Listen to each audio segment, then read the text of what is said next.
सजवाया जो लोग की अंबर झूल डाली गई, सुवर्ण की पालकी रत्न जड़ित कलशों से बांधी गई, माथे पर रत्न जड़ित स्वर्ण माड़ियों की बांधी गई, जिनकी चकाचौंध पर मानव जाति की आंखें नहीं फेर सकती थी। उधर सारे नगर में धूप हुई कि कुंती माता के घर सजीव इंद्र का ऐरावत बाणों के रास्ते पर स्वर्ग से उतरकर जाएगा। सारे नगर के नर नारी बालक व वृद्धों की भीड़ ऐरावत को देखने एकत्रित होने लगी। गंधारी के राजमहल में भी इस बात की चर्चा की बड़ी चहल पहल मच गई। नगर के नारियां पूजन थाली लेकर माता कुंती के महल में उपस्थित होने लगी। देखते देखते सारा महल पूजा करने वाली नारियों से ठस भर गया।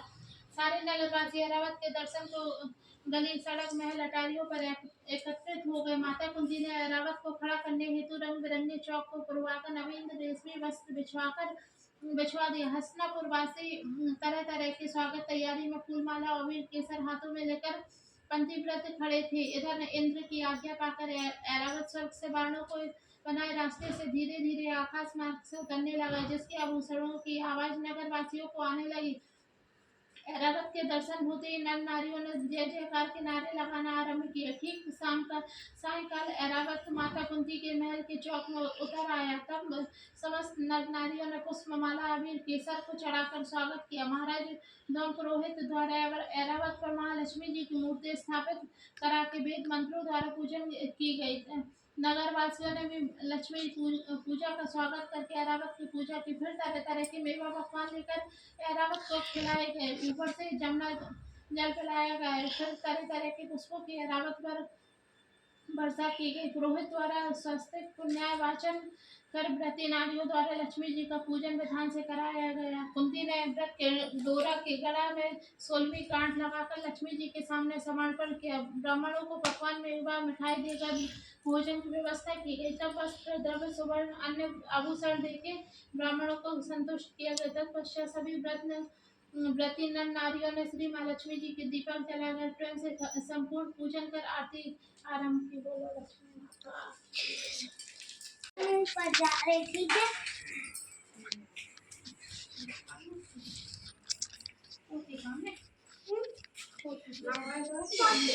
ये रखी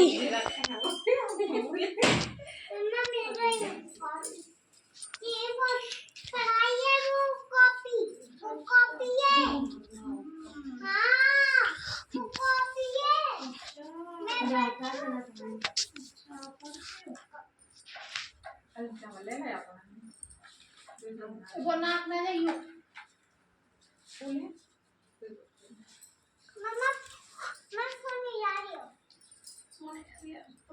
अभी ऐसी तो लक्ष्मी माता की। एक समय महर्षि द्रोणाचार्य व्यास की हस्तिनापुर आए। उनका आगमन तो समस्त राज्य के कर्मचारी महाराज भीष्म सहित उनका सम्मान आदर कर राजमहल में महाराज को सुवर्ण के सिंहासन पर विराजमान कर अग्निपात आचमन से आपका पूजन किया। व्यास जी के स्वस्थ चित्त होने पर राजरानी गंधारी ने माता कुंती से हाथ जोड़कर प्रश्न किया कि महाराज आप त्रिकालज्ञ तत्वदर्शी हैं। आपसे हमारी प्रार्थना है कि स्त्रियों को कोई ऐसा व्रत व सरल पूजन बताइए जिससे हमारी लक्ष्मी सुख पुत्र पौत्र परिवार सदा सुखी रहे। इतना सुनकर व्यास जी ने कहा कि हम ऐसे व्रत पूजन का उल्लेख कर रहे हैं जिससे सदा लक्ष्मी जी से होकर सुख प्रदान करेंगे। वह श्री महालक्ष्मी व्रत है। जिनका पूजन प्रतिवर्ष भगवान कृष्ण पक्ष की अष्टमी का माना जाता है। तब राजरानी गंधारी ने कहा महात्मन वह व्रत कैसे आरंभ होता है, किस विधान से पूजन होता है, विस्तार से बताने का कष्ट करें। लो ये मोबाइल महर्षि ने कहा कि पक्ष की अष्टमी के दिन सब कमल में संकल्प कर किसी जलाशय में जाकर स्नान कर स्वच्छ कपड़ा पहने तब ताजी दूर्वा से महालक्ष्मी जी को जल का तर्पण देकर प्रणाम करना चाहिए। फिर घर आकर शुद्ध 16 धागे का एक गड़ा बना के प्रतिदिन एक गड़ा में गांठ लगानी चाहिए। इसी प्रकार 16 दिन का 16 गांठ का एक गड़ा तैयार कर अश्विन माह की कृष्ण पक्ष की अष्टमी को व्रत रह के मंडप बनाकर चंदोबा तान कर उसके नीचे माटी के हाथी पर महालक्ष्मी की मूर्ति स्थापित कर तरह तरह के पुष्प माला से लक्ष्मी जी व हाथी का पूजन करके कई पकवान सुवासित पदार्थों का नैवेद्य समर्पण करें और श्रद्धा सहित माँ लक्ष्मी व्रत करने से आप लोगों की राज लक्ष्मी सदा स्थिर रहे। ऐसे विधान बताकर व्यास जी ने अपने आश्रम को प्रस्थान कर गए। इधर समय अनुसार भाद्रपद मास की शुक्ल पक्ष की अष्टमी से समस्त राज घरानों की नारियों ने व नगर स्त्रियों ने श्री महालक्ष्मी व्रत का आरंभ कर दिया। बहुत सी नारी गंधारी के साथ प्रतिष्ठा मान हेतु व्रत का साथ देने लगी। कुछ नारी माता कुंती के साथ भी व्रत का आरंभ करने लगी, पर गंधारी जी द्वारा खुद द्वेष भाव चलने लगा।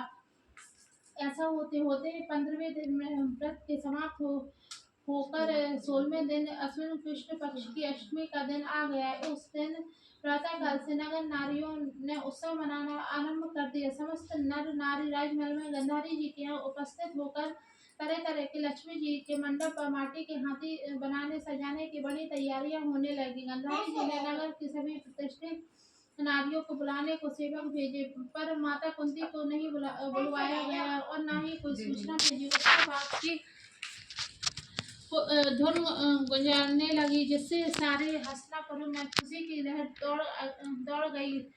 माता कुंती ने इसे अपना अपमान मानकर समझकर बड़ा रंज मनाया और व्रत की कोई तैयारी ना की।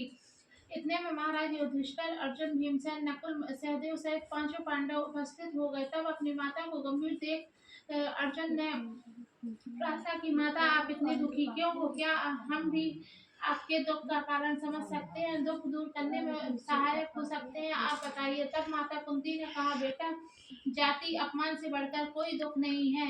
आज नगर में श्री महालक्ष्मी व्रत उत्सव में रानी गंधारी ने सारे नगर की सारी औरतें मान देकर बुलाई हैं, पर तुम्हारी ईर्ष्यावश मेरा अपमान विधान सिर्फ दुर्योधन के ही महल में हो सकता है, आप अपने घर नहीं कर सकती। तब कुंती ने कहा, बेटा कर सकती हो, पर वह सामान इतनी जल्दी तैयार नहीं हो सकता, क्योंकि गंधारी के 100 पुत्रों ने माटी का एक विशाल हाथी तैयार करके पूजन का साथ सजाया है।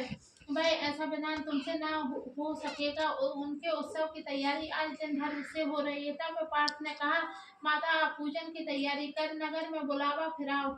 मैं ऐसा हाथी पूजन को बुला रहा हूँ जो आज तक हस्तिनापुर वासियों ने नहीं देखा है, ना ही पूजन किया है। मैं आज ही इंद्रलोक से इंद्र का हाथी ऐरावत जो पूजनीय है उसे बुलाकर तुम्हारी पूजा में उपस्थित करा दूंगा।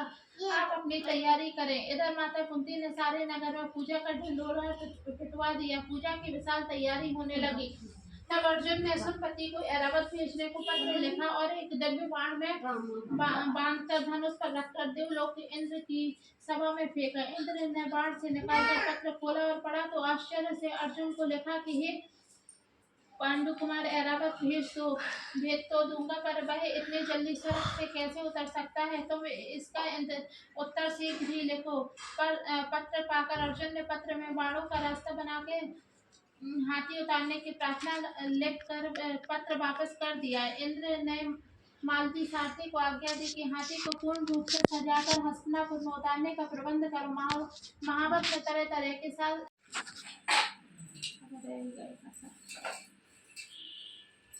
हो गए जय कर ले ऐसे हाथ जोड़ कर कन गिरा दो यार चाह रहे जैसे पोथी पढ़ रहा है आरती करें। कई जने आरती कर ले फिर होम कर, बल्कि पहले होम करो चाहिए फिर आरती करो चाहिए। मम्मा दे लो। क्या क्या वो ले जाएंगी ना दीदी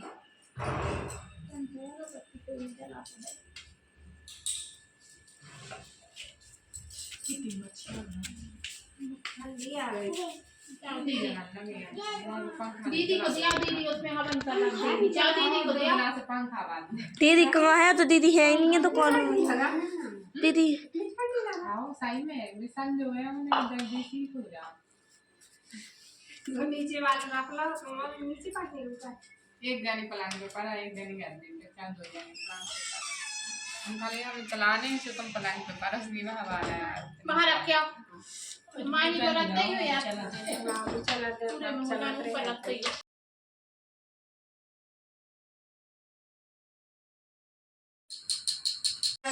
सुख संपत्ति लो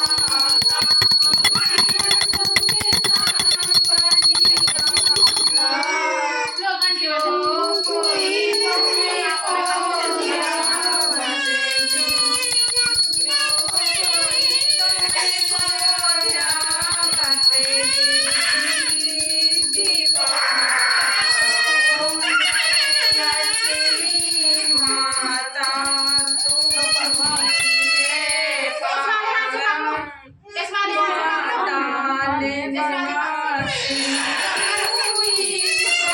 बजा इस वाले हाथ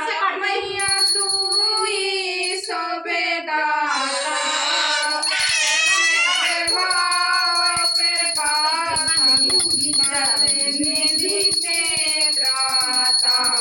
ओम जय लक्ष्मी माता जैसे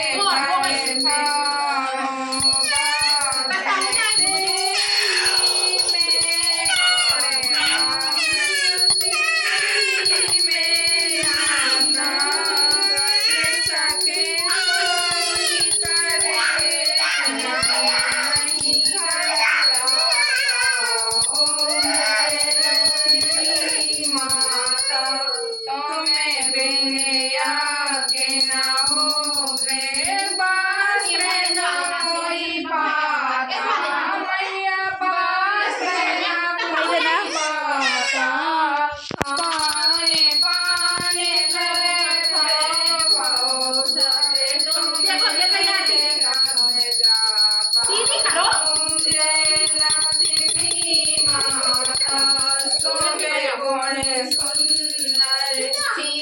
आपने बने बोल सारे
ओम जय लक्ष्मी माता जय लक्ष्मी माता मैया जय लक्ष्मी माता आपकी अलग से आरती अलग